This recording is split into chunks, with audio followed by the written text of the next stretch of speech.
Most companies say that they want referrals to grow their business, but what they really want is the easy version of let me turn on a plugin and watch the revenue roll in.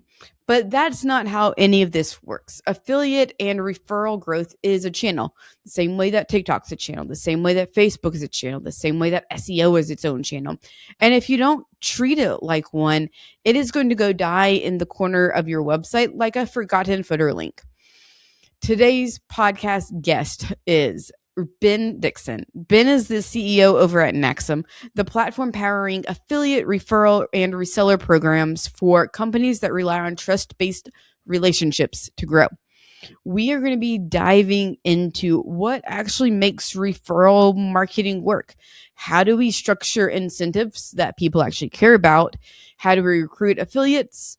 And why consistency and not set it and forget it is the entire game when it comes to affiliate and referral growth. If you are someone who has been hoping that word of mouth will scale your business, this episode may hurt a little, but it's also the episode that you really need to hear. So let's dive into it. Ben, welcome to the show. Thanks, Allie. Good to have you. It's good to be here today. I'm so used to hosting. It's fun to flip it over. I'm always like used to have you on, and now I'm on your show, so it's fun. So thank you so much for inviting me out. So Ben, I introduced a little bit of the professional side of you. Sure. But we also care about the human behind the marketing, behind the madness, behind the company. So who has been the human? What's bringing you joy right now? The joy right now is just the season my wife and I are in with our kids. We have 3 under 10, and our church is just thriving here in Chicagoland. So we're west of Chicagoland, outside of Elgin, Illinois, and we're just loving doing life together with families here. I think COVID and social media made so many folks just kind of so lonely. It's awesome to have just kind of a new community group going in our world. We get every other Sunday, we get about 6 families from our church in our home, and just digging into God's word. And that's been some personal joy on my side, in addition to watching my littles grow up. So that's awesome. How I'd have to answer that one today. Yeah. And I'm assuming the little ones are keeping you very, very busy outside of work. They do, but it's fun. I had a good mentor say you're gonna have adult children way longer than you have kid children, and it's so true. My oldest is 9, and you sit here and think, where did the time go? I have shirts older than her, and it's just crazy. So it's what it is. Yeah. Yep, that's fair. It's like, you say I have shirts older than my kids, and it's like, my parents have shirts that are older than me as well, and I'm like, okay. Yep. Yeah, maybe I should get rid of the shirt. It's all good. No, here's the thing. My dad has kept this shirt that he was wearing when my mom gave birth to both me and my brother. I remember he wears it like once a year randomly. So it's like some shirts are sentimental. Some of the older stuff that has 7 holes in it, Dad, why do we still have it in your closet? It is what it is. It is what it is. Tell me a little bit of the backstory behind Naxum, because you aren't a standard company. You're not also a standard traditional marketing agency. Give me the story behind the origin. Yeah, so I actually got to meet Rod Kirby, the founder of Naxum, in 2009, and I had gotten into referral marketing at a really young age. I watched my sister become an independent referral marketer for a real estate education seminar company when I was young. Okay. So she was an English teacher in Chicagoland. Her husband was the local high school band teacher. They were not making very much income in 2003 with their master's degrees. They wanted to start a family, couldn't, so they needed a night gig. And this is pre-Uber. Your options were like join an MLM, or like this is what it was in 2003, right? And so what did she do? She was like, I'm going to get into real estate. And so she ended up finding a seminar group she liked and she was learning from. And then she said, you know what, I'm going to earn some money selling seminars. I'll work for these guys to get some cash flow up in my life. And she was really successful at it. So I was a 16-year-old kid when my 23-year-old sister had a multiple 6-figure income selling real estate seminars, and when she was just really young. And I said, man, if she can do that, what can I do? And so my wife and I ended up actually selling for that same group the first time we legally were allowed to when we were 18 years old. And our family had a lot of success in referral marketing. So we were the actual salespeople selling seminars, and that freed up a lot of options in our world. So I ended up building a social media compliance software company that helped large referral marketing organizations tap and share compliant, shareable social media content way back in 2009. Before like people who are not students were just getting onto Facebook at this time. It's kind of a Yeah. wild time when you think about it. And then a year later sold that to Naxum. And Rod had started Naxum as a platform for referral marketing companies to give the tools for their independent contractors to be more successful. So clients were insurance IMOs, MLMers. At the time, you think of who was doing referral marketing in early Yep. 2000, it's kind of those niches of lots of 1099 salespeople. Today, you have certified reseller programs and influencers and affiliates and all these other referral marketing channels. But if you Right. rewind to the early 2000s, it wasn't that way. It was Tupperware parties and other stuff that you were building software for. So Naxum really started as the platform just to help new people win. Was the whole idea. If you read their why statement, it was all about this idea that every human has an economic worth. We call it their business soul, and we want them to experience what we call the magical power of referral marketing as they share products and services they care deeply about. And so Naxum originally did that with fax on demand systems. This is pre-email autoresponders. This is 1999. You got to think back Yep. to how you marketed in 1999 was like, oh, I don't have to put the paper in the fax machine for each client. I can press a button and the Yep. fax goes to their machine. Whoa, that's cool. And that's where it actually started. Then it grew into email CRM and autoresponders over the years. And then with my addition to the team in the beginning of 2010 became a lot of the shareable social media content systems. Hmm. And we ended up as we grew the company, it's been from 7 employees to 65 full-time team members. Every 10 employees feels like a totally different company as we serve clients Yeah. around the world.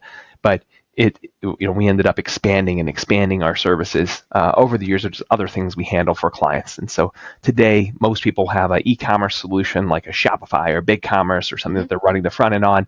And then we'll do all the commission calculation, the mobile apps, the marketing systems, and the sales tools that really create an experience for new people to win inside of this vertical.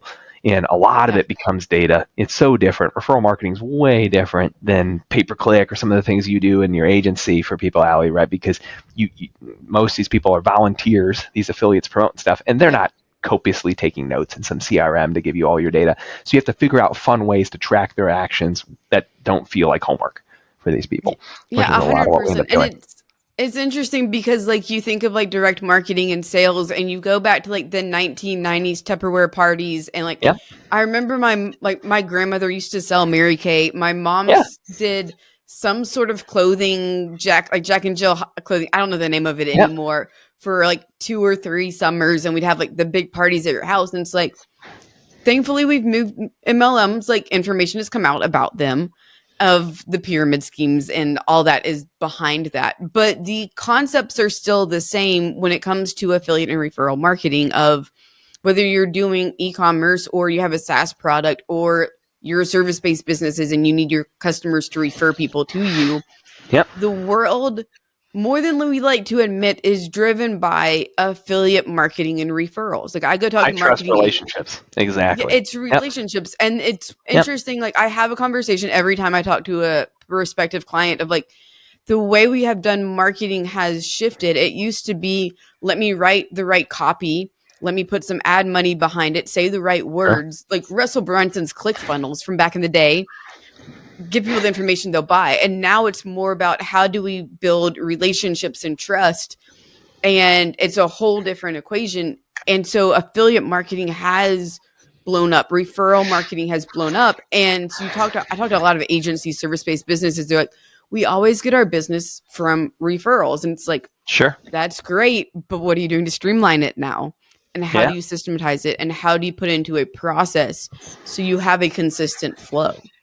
Yeah, and I think you start with clarifying what types of referral marketing you want, because Yep. there's, I mean, I know you're covered MLM. There's good and bad MLM companies. There's legal ones and then weird Hmm. ones, right? And then you go all the Yep. way over here on the spectrum of referral marketing, and they're just different forms of compensation. Is Yep. affiliate marketing, where there is no incentive for recruiting or referring other salespeople. You get paid all your own money for making sales yourself. And there's a whole spectrum today, and it's been exciting. I've even seen a lot of retail brands or brands that traditionally only sell on Amazon or traditionally sell at Target, creating what I call certified reseller programs, where they're realizing the same thing. they're wanting to have referral marketers who can have gyms or chiropractor clinics resell their products, and they're not getting to them through some in-house sales team. They're getting them by having independent contractors pay and get trained to then go out and bring those relationships to the table for those people to become wholesale buyers of them. And that's referral marketing too. And so there's a lot of different flavors you have to look at to know, like, well, which high trust relationship intros do we want to streamline is a great place to start out. Yeah. Yeah. So when they are thinking of like, how do I streamline the referrals? Which ones do I want? How do you create like a decision matrix and make those decisions? Yeah, it's on what you want to incentivize. So you're thinking about, okay, what am I, just like in software, the biggest question in software is, what job am I hiring the software to do? Right? Is the question we always ask in software. Like if Dan Martell was sitting here, he'd say, what job are you hiring the software to do? Right? And that's going to be the same question you ask about referral marketing is, am I just expecting these people to bring me, like, do I already have paths for recruiting these independent contractors that are going to give sales to me, or are they my existing customers? Like, how do they actually come into my ecosystem? And then what do I actually want them to do? Do I just want them to bring me retail customers? Do I want them to refer friends? Do I want them to broadcast to their affinity groups?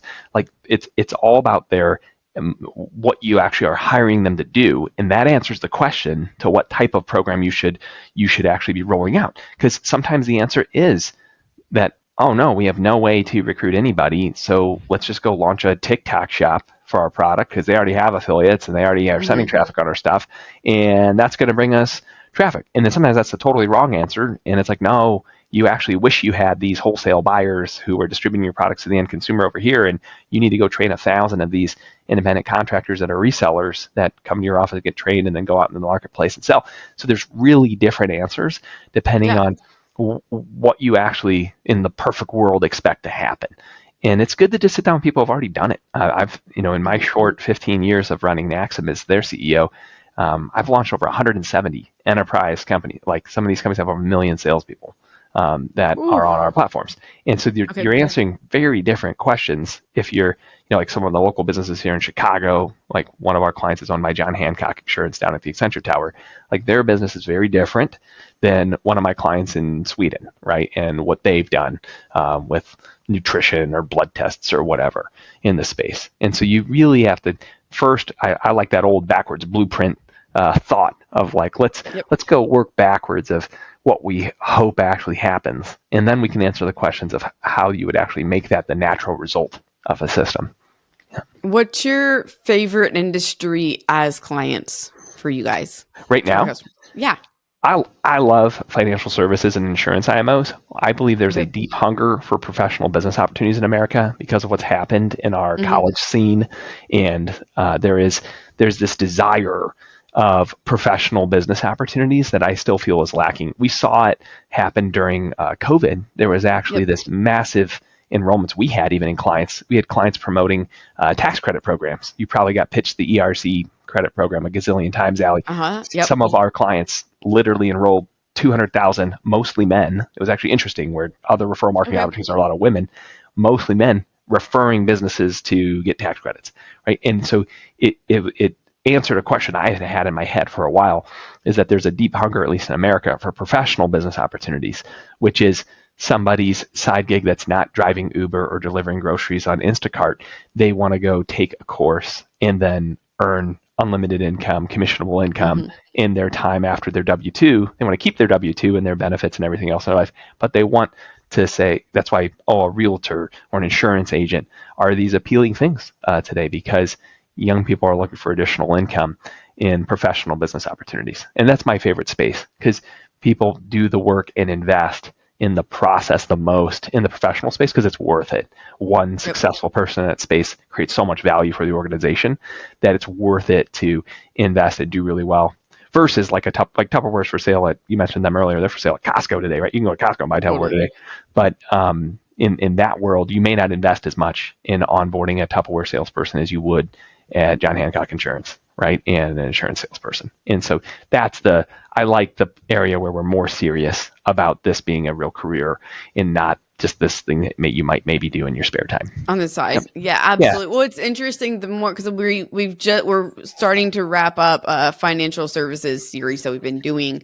Oh, And fun. it's interesting to see how many companies in the finance space are really just they're brokers and they're just reselling other people's products. Yeah. And they're getting referral commission, whatever, which is interesting because we got into I had a conversation with, I don't remember who it was, about like due diligence and like fiduciary responsibility. And it's like all these financial service providers, they don't have fiduciary responsibility to the client at the end of the day, which gets really interesting when that's a whole rabbit trail and a half of financial Yeah. services. But well, I think we don't realize is how much in the professional we're kind of hitting at a little bit within the professional services space, whether it's legal, whether it's financial, pick your flavor of it. People are just reselling other people's products and maybe stacking something on top. And you see that with tech as well, of like we're just like go high. I'm not sure if you're familiar, but like go high Sure. level. Yeah. Repackaging Everybody's GHL. Everyone's they're repackaging GHL. repackaging Right. GHL and maybe throwing something else on top of that. Sure. And how much of our It's a world CRM. is built Yeah. built on like entire businesses are built on affiliates and we don't see it. And that's the interesting thing is like we see the TikTok influencers and they're clearly going to get a commission on their like to know it on TikTok shop, whatever platform. But these professional service and adjacent industries are building entire businesses on the backs of somebody else's business. And the part to remember, Ali, is that it's actually not just the financial services too, which is what's Mm-hmm. really interesting. Because you can have a professional business opportunity, I would say, in Yep. any niche. And I'll just give a quick example. Let's say you like coffee. Okay, I'm Mm-hmm. addicted to the bean juice too, after having 3 children with my wife. So we're all Yep. there, right? But you may say, okay, I'm going to sell my coffee on my Shopify store. I'm going to sell my coffee in my TikTok shop. How else do I expand in selling coffee? One of the things we've seen this year that's Mm-hmm. really interesting is these certified reseller programs. You might say, oh, I'm going to launch a professional business opportunity where people pay me $199 a year to take my course and to get the training and the tools and the apps and the sales systems to go rep my wholesale coffee brand to churches and coffee shops and doctors' offices and all the things all around Yep. America. And you end up landing these great trusted relationships that are wholesale accounts because it wasn't some ad that the auto dealership replied to that's buying your local coffee brand. Yep. It was Todd, who's his buddy from golf, who was like, dude, at your Ford dealership, you should really have this great local coffee in there instead of Folgers. And it's there. And now all of a sudden, all day long, people are drinking that in the waiting room as hundreds of people get their cars repaired each day. And it's those types of pieces, Ali, that are really expensive Yep. to figure out how else you would get that account. Like, where do you get those big wholesale business accounts? Mm-hmm. Relationships. And so I would actually suggest anyone listening to the show is that there is an opportunity to create a professional business opportunity with your product or your service if you just think about it. And Mm-hmm. you're probably missing it. And it's likely a lower amount of salespeople, but a higher net value to the business. Like, you don't need 1 million affiliates promoting your thing. But if you had 1,000 super serious folks making full-time income, bringing you wholesale business accounts, that could be fun. And Yeah. that's my message to a lot of the brands that are just like, retail's a slog. And it's like, well, have you thought of another field, another channel for you to really do well in? And the investment's not expensive. That's the thing to remember too, Ali. Like, it's not like it's a $50 million investment to go take on a channel like this. We see Mm-hmm. people rocking channels out like this for under $500,000 of additional spend in their world, which is Yep. wild for the return they can have in the space. Yeah. So are the sales in the coffee example, would the salespeople essentially be white labeling the wholesale company as their own brand? They may not have to. Sometimes you do Okay. that, but they may not have to. If you just have the main company have a cause tied to it that's like epic meaning, if you read like Yuko Choi's Octalysis framework, I'm a big fan of that stuff, or Donald Miller's Story Brand.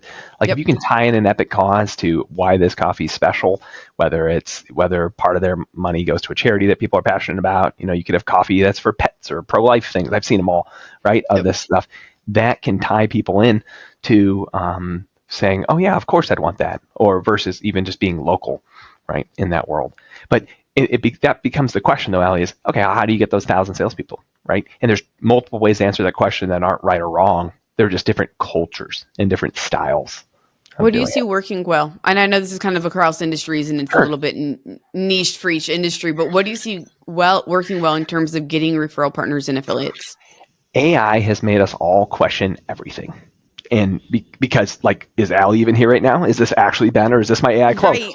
Yep. We don't know, Okay. right? Wow. Oh You my just gosh. opened up a new Oh, avenue. oh, Okay. I don't even know if Allie's here right now. I might be talking to her robo clone. Like, I don't even Yep. know if that is Allie, right? We live in this weird world where that's what it feels like. And so the answer is really, really cliche, but it's authentic. And how do you communicate authentically online instead of traveling around and doing physical events everywhere? I call it daily live streams. I don't know anything else that's worked better. The data amongst all of my clients, and this isn't rocket science, Allie, but what's worked the Hmm. absolute best for recruiting sales forces is a daily live stream. Usually in America, it's usually 9 p.m. Eastern, 8 Central, 7 Mountain, 6 Pacific, where a company will have 6 or 7 of their sales leaders each just own 5 days a month, is what they'll do. Okay. And Todd, the great sales leader, will present on the 1st to the 5th, and Julia will do the 6th to the 10th, and Juanita will do the 11th to the 15th, and they each take their turn, and they and 4 or 5 people will come on, and it's all live, these authentic people, and they'll present the opportunity of what it's like to get trained and go through the professional business opportunity. This may or may not be a fit for you.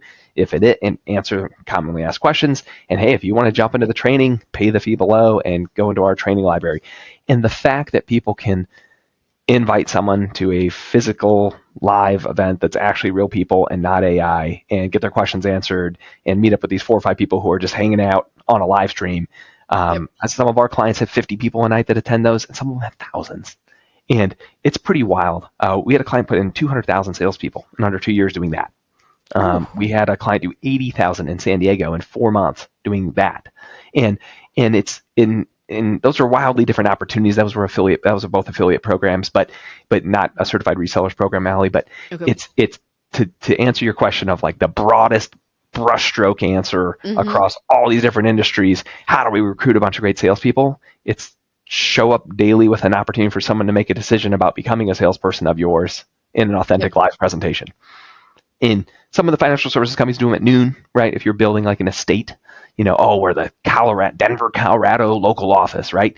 Well, noon Mountain is your time. Do the lunch and learn, and invite all the local agents to come to your lunch and learn. Oh, you're a real estate office in Chicago, noon Central, lunch and learn, right? Middle of the day. You don't Yep. have to middle of the night when kids are at soccer practice.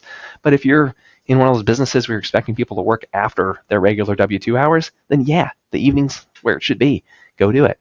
And that's there's and what's unique, Allie, is that instead of using, like we're recording on Riverside today, right? Sometimes people record on Zoom. The Yep. challenge with traditional live stream software that we've found is that you have no idea who brought who to the party. There's no attribution, right, of Mm-hmm. who got who onto Zoom. So one of the things we've done at Naxim over the years that's been wildly successful, and this isn't rocket science, but we just track who got which guest to the live streams. And so Yep. one of the things we've done that's worked really well is you may not be an MLM or anything like our history. You might just be a 2-level referral program or like a broker dealer type relationship where there's a small overlay, like a lot of real estate companies. And you can give each of your salespeople a link. So if they have friends who want to become resellers as well, they can refer a friend, and the software knows that who got who to Yep. the live stream. And that little tweak has been massive on the results side in our world. Yeah. Yeah, and I think it's interesting because like you see, so like if you go like into traditional services, I just use marketing agencies because they're an easy example. Yeah. It's like, okay, get all of your clients to promote this. Here's the link. And so and it's not like it's just about like the attribution. The attribution just gets so complicated, so messy in marketing as a Yeah. whole. And if you can say, hey, this is your specific link to share with people, and they're not just sharing a post, and maybe they're even featured on the live stream, doesn't matter. Now you know where these people that are on the live stream, who are they actually coming through, and you Yeah. can see that in real time, because if you're working in like architecture, engineering, construction, and building products, that's who you serve as a Sure. client. Building products is really different to some degree than architecture. It's all within like the built environment, but it allows you to kind of tailor the workshop, the seminar, based upon who you assume you kind of now know is there, because your architecture person brought in 100 people compared to your built environment, which brought in 20. It allows you to kind of tailor to some degree, probably in real time, what messaging you should be pushing out to get more clients, to get more referrals, to whatever that looks like.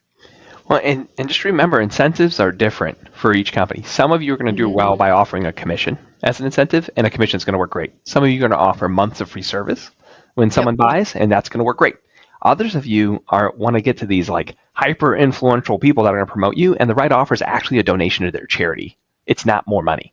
And so you have to also think about what incentive is meaningful to this person. Like, can you imagine going to your children and being like, hey, if you clean your room, I'm going to make you broccoli tonight. And they're like, Dad, I'm not really into broccoli, so I'm not going to clean my room. And yet that is what we do all the time in referral marketing, sadly, on most campaigns, is we don't offer something that's meaningful to the person, and we don't get their attention, and are like, referral marketing doesn't work. And it's like, well, no, your offer wasn't enough to make them pause to take enough time to even share what you were talking about. Right, 100%. Can we dive into that a little deeper? Because what I see a lot of businesses do is they say, we'll give you X number of dollars, or we'll give you super small commission on like their first month. And they sell a $10,000 per month service, and they're like, we'll give you $200 for referring somebody to us. And it's like, that's when I know how much your product, your service, your SaaS, whatever costs, and you're giving me something that's like, that's like 2 nice free meals, but how much time did I spend talking you up before I made the referral? That's a great example. So that's a great example. Let's say that you have this awesome SaaS service that's $10,000 a month. Think about the deepest desire of your raving fan customer who's going to promote you to their friends. It's probably hanging out with you, the guru, right? And so you could, what would be more effective is if you announced like an annual event in that scenario. I would say, hey, we're doing this workshop and it's going to be this annual party in December, or we're doing 3 this year, but you can't buy tickets. The tickets actually only come from people who are our raving fans. And so if you share this link, and if 3 of your friends join our program for the the $10,000 one, we actually comp your ticket and up to $900 of airfare towards our GrowthCon Mastermind. And that's the only way you can get in. So if you want to be there, it's all of our other super customers like you who love us and are super fans, and we're going to break down all this cool stuff that no one else can even buy. And if you want exclusive access, you got to refer 3 of your friends, and that's it. And it's like, oh, okay, and so that's what in the info business, that's something I think about all the time. I see that a lot of like the influencer, like the info product influencers who really built their business 2012 to 2018 and blew up when social was easier. They do like masterminds that you only get invited to, kind of like what you saw with school programs or the school competitions, where with Alex Hormozy, it's like if you were in the top 10 of the leaderboard, you then got an all-exclusive retreat for like his mastermind for 4 days, et cetera, et cetera. Yeah. And we do very similar stuff in larger sales organizations. Like when people have hundreds of thousands of salespeople and we want to create momentum, it's not like just changing the commission structure or paying them more. Many times it is a trip or mastermind or contest, and it's who achieves this in this amount of time gets a shot or a lottery ticket at going to the event, and that's what it becomes. Yeah, and it's figuring out like you had said, what do people actually value? Because depending on what you're selling and depending on who your sellers are, if your sellers are already high income, commission matters, but then it becomes, how can I be more connected? So you look at like net worth of people, and this goes into a whole side tangent. The people who have a higher net worth care more about having the right connections than having a certain amount of money. Sure. Lower net worth, it's I need a 30% commission. Higher net worth, I want to be connected to XYZ sort of people. And that's a really good point, Allie. One note, outside of serving as CEO at Naxum, I'm also the chair of the DSEF, which is our Direct Selling Executives Forum. And we publish a study each year. That's an annual review, and I'm game to that's just a free gift to those who are checking out the podcast today. Hey guys, real quick, this episode is sponsored by Parison Network. Parison Network is a matchmaking service that connects businesses to marketing agencies that will actually get you results. There's over 50,000 agencies in the United States alone, and picking the right one can feel, well, pretty impossible. Parison Network simplifies the entire process by doing all of the vetting for you. From the initial agency search to interviewing and vetting the top marketing agencies to getting proposals and helping you with the discovery call, Parison Network does it all. This way, you end up partnering with a marketing agency that actually delivers outcomes, not empty promises. If you're ready to stop wasting money on marketing that just doesn't work, visit ParisonNetwork.com and get your free agency search started today. That's ParisonNetwork.com, PERISSON network.com. If they rate it, I have a top banner just highlighted right now at the top of Naxum.com. And if you go there, you can get that study for absolutely free. Yeah, you pay for it with literally your email address, and they'll send it to you so they know where to send it. And that's a great way to open up some of these conversations about what's meaningful, because the way you measure your campaigns is everything.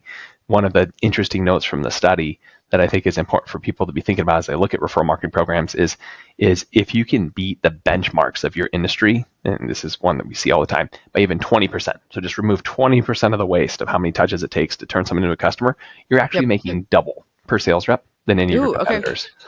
So we break that down in the study. It's fun stuff. Check it out. I think that one's up there only for a few more weeks, and we're flipping to the next one.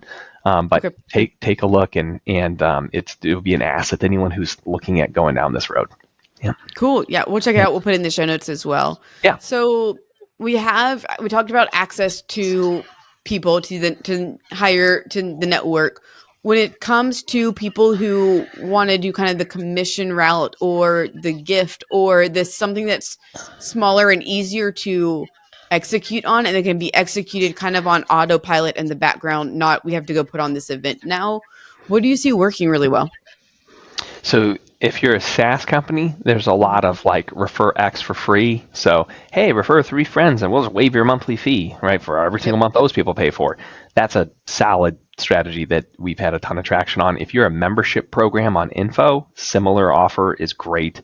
Oh, you're a $5.97 a month membership offer on Info, refer 5 friends, and for every month they pay, yours is free. And it's like, oh wow, I can get the $5.97 a month for free if I just refer 5 friends. So that's a upgrade to your billing system, usually on your side, more than anything else, where your billing system knows to skip someone versus them being charged again on their card. And if one ever falls off, you just bill their card automatically. So we've done a lot of that type of things on SaaS, but a lot of the other work, it depends if you know your true lifetime value of a customer, right? Some of the offers that are wildly exciting are because people are paying, someone might make a $200 purchase and you give them $1,000 in commission. Okay, well, how does that work, right? I'll just pick on an affiliate program real quick. SoFi. Let's just look at SoFi, the bank. Have you evaluated their program before, Allie? I've seen influencers promoting that program before. So why do they promote it? Great question. Glad everyone asked. Well, if you create a account at SoFi, Allie should put her affiliate link here, and we'll just donate it all to charity or whatever Allie wants to do with it. But if you create a free SoFi account and you make a deposit in a high yield savings account, they're going to pay Allie $500 to $1,000 per customer that went over there and opened a high yield savings account and made a small deposit. And it's because they know the lifetime value of a customer with a high yield savings account at their bank, their neobank, and they're going to pay that commission out. And so the things that make it really special for you is there some sort of a really large one-time commission you can pay because you know the lifetime value of your customer. The industry that we did this the most in was in decentralization of electricity. So door-to-door guys knocking and being like, hey, I know ComEd delivers your electricity here in Illinois, but you can pick your provider. You want to switch to our provider? We support animals and pets or green energy. Like, if those guys come to you in Tennessee, you've probably had the door-to-door boys doing local electricity. Yep. And that world, just so you understand how that works, like flipping an electricity bill, they might have $800 in commission to kick out on someone moving their $80 a month bill, because it's really sticky inside of that world. Yep. So it's, if you think about it in that world, that's some of the places that it gets wildly exciting on consumer goods and some of the others. Yeah, and you think about that, if they, with salespeople, they get one person to move, they get $500 commission.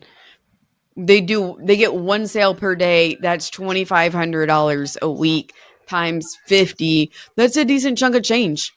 Yeah. That's like, I think that's 125,000 a Yep. year, or 150. I can't do the math in my head. 120. Um, Yep. 120. Okay, you're right. Because you don't sell one But on Christmas, but you do it every other day. So with holidays, it's 120. Yeah. yep. Yep. But, and that's where kind of like the interesting thing of like, you have to know your customer lifetime value in order to truly put a value on what a referral should be.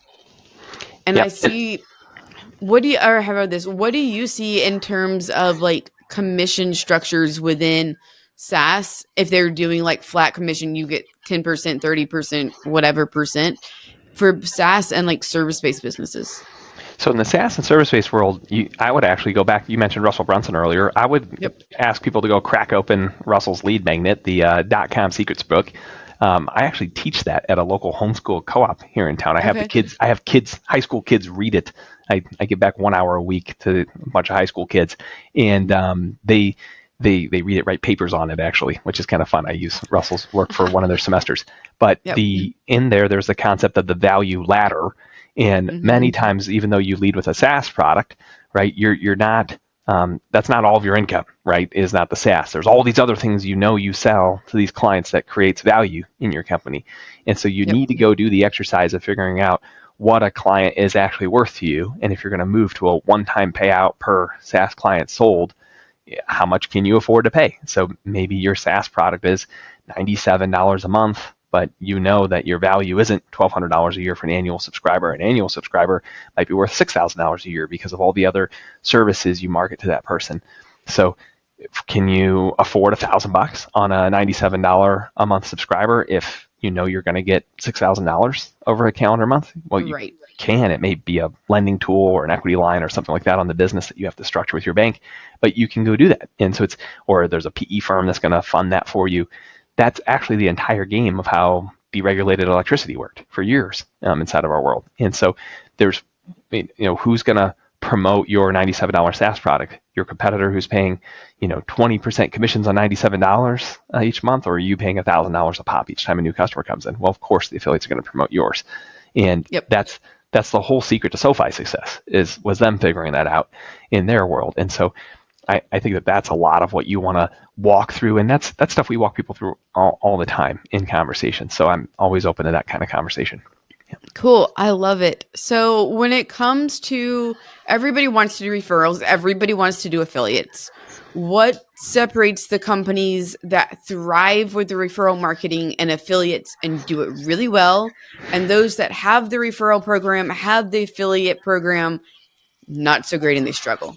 Yeah, so there's a lot of people who just buy software or turn on a plugin and are like, "We did it. We're referral marketing. We're here. We've done Yep. it." And then they're not measuring any KPIs. They're not doing any efforts. It's a campaign, gang, and it's a campaign that never ends. And so you have to look at it like a channel of a business and put real scorecards and real tasks and everything else around it each week. It doesn't just magically flourish on its own, just like any other channel for your business, whether it's retail or you're doing paid advertising on social into your Shopify store. Like, all of it is a channel. And so the ones who take it Yep. serious and learn it and do the actual work and measure what works and rinse and repeat and let go of what's not, they do great, right? Because trusted relationships are how humans buy from Yep. one another. The ones who think, "Oh, I'm just going to buy this plugin, or I'm just going to turn on this software and it'll all happen for me," it's like, that's just not how it No. works.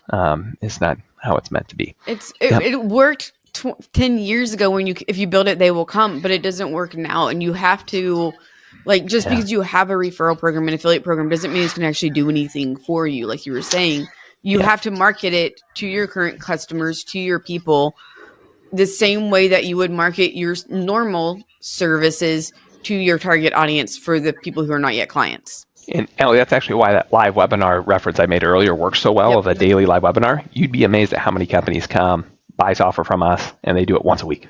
or once a month. And then they think, oh, why am I not getting the results? Oh, it doesn't really have to be daily. And I'm like, no, it has to be daily. Like the marketplace is so noisy that the clients who have won with that strategy are only the ones who have done it daily. It's not the ones who do it 2 days a week or 1 day a week or once a month, daily. And it's like Yep. you wouldn't expect your restaurant to be successful if you didn't open it every day and serve the food. And you can't expect your affiliate program to thrive if maybe once a month you maybe might mention it. No, you have to mention it consistently in order for anything to work. And also, how are you giving your affiliates, your referrals, assets to be marketing your business? Because That's a you whole can nother say podcast. that's a whole nother Let's podcast do and a that in the next half. episode. I love that. But Yeah. there's the how are you going to like, okay, you've built it, you're talking Yeah. about it. Now people join your affiliate program, they refer you, but you have to give them, and that's the second half of the equation. We can another episode for another day, but that's the Yeah. other thing of like you have to give people the exact wording half the time for the social media post, for the email that they're going to send.